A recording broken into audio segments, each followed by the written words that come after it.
സൈനികനായ ആദർശിൻ്റെ മൃതദേഹം ഇപ്പോൾ സ്കൂളിൽ നിന്ന് വീട്ടിലേക്ക് പൊതുദർശനത്തിനായി കൊണ്ടുപോവുകയാണ്. അതിൻ്റെ ദൃശ്യങ്ങളാണ്. ഔദ്യോഗിക ചടങ്ങുകളുണ്ട്.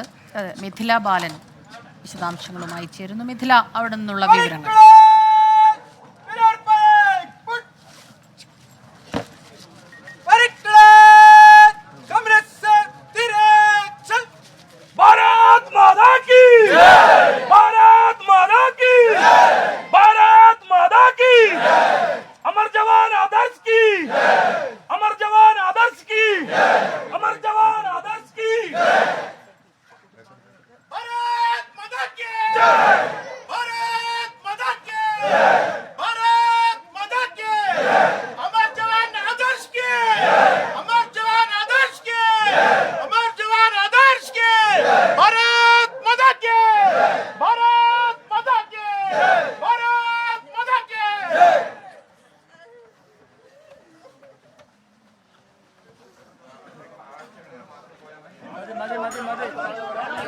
വികാരം നിർഭരമായ ഒരു യാത്രയയപ്പാണ് നൽകുന്നത്. ഔദ്യോഗിക ബഹുമതികളോടെയുള്ള യാത്ര മൊഴി നേടുകയാണ് നൽകുകയാണ് നാട് മാത്രമല്ല രാജ്യം മുഴുവൻ. ഒരു പക്ഷേ ഇതുപോലെ സൈനികരുടെ വേർപാടിലൊക്കെ രാജ്യം മുഴുവൻ സങ്കടപ്പെടുന്നു, വേദനിക്കുന്നു.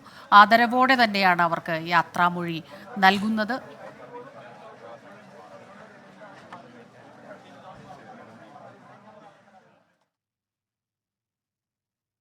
മിഥില ബാലനാണ് വിശദാംശങ്ങൾ നൽകിക്കൊണ്ടിരുന്നത്.